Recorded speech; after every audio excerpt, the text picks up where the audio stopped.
ולצערנו הרב, כולם מנסים לברוח מהנקודה הראשונית. לא יכולים להתמודד איתה. מדוע? משום שהיא מחייבת.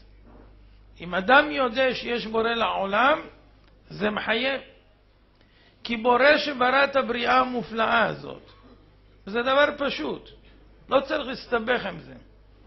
הייתה עיתונאית אחת בהרצאה שאמרה לי, מה זה? זה דברים פשוטים שהאדם נברא מן הקוף. אין חולק על כך. אמרתי לה, אני לא קוף, ואבא שלי לא קוף, וסבא שלי לא קוף.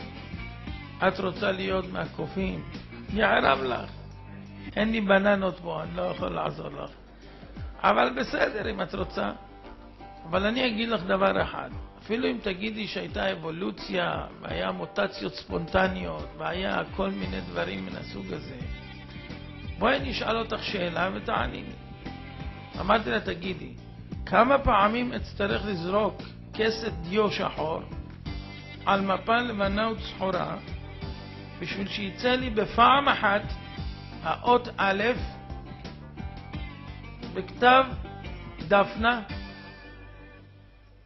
מלוטשת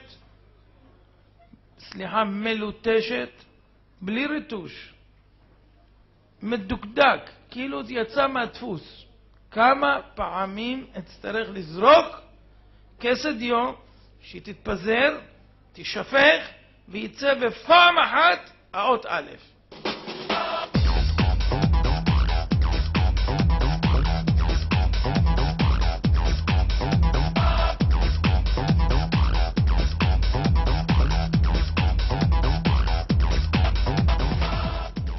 אמרה לי, תשמע, זה צריך לקחת מיליונים פעמים עד שיכול להיות דבר כזה שיתרחש. אמרתי לה, זה יתרחש? סיכוי קלוש. אמרתי לה, טוב. עכשיו אני אשאל אותך שאלה שנייה. כמה פעמים אצטרך לזרוק שוב את הכסת דיו בשביל שיכתב ליד האלף האות מם בכתב דפנה כמו בדפוס, בלי למחוק את האלף, כמה פעמים אני אצטרך לזרוק? פעם אחת. היא התבלבלה ואמרה לי, טריליונים.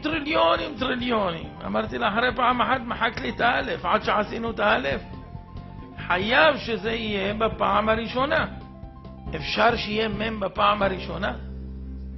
אם יכול להיות שיהיה מם בפעם הראשונה, גם א' יכול להיות בפעם הראשונה. וזה לא הזכר. אז מוכרח שזה אי אפשר. אבל את יודעת מה? פוקס הלך, מותר שיהיה פוקס.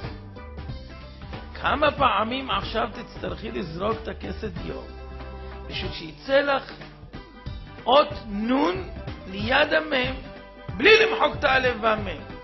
עוד פעם ראשונה. זה כבר אי אפשר, אין סיכוי, אף אחד לא יגיד דבר כזה. שאלתי אותה, תראי, אני רק תקוע איתך בנון וכבר אי אפשר. בשביל שיהיה א', מ', נון, ו', נון, אמנון, 5 אותיות. אי אפשר שיהיה אמנון ב5 אותיות. 5 אותיות שכתוב אמנון, אי אפשר שדבר זה יקרה באקראי. אי אפשר. איך אמנון, מיליארדים של תאים תואמים מורכב כאן להפליא, מפוקס, מפצצות, מהפיצוץ של סטיבן או מהקופיקו של דרווין? איך?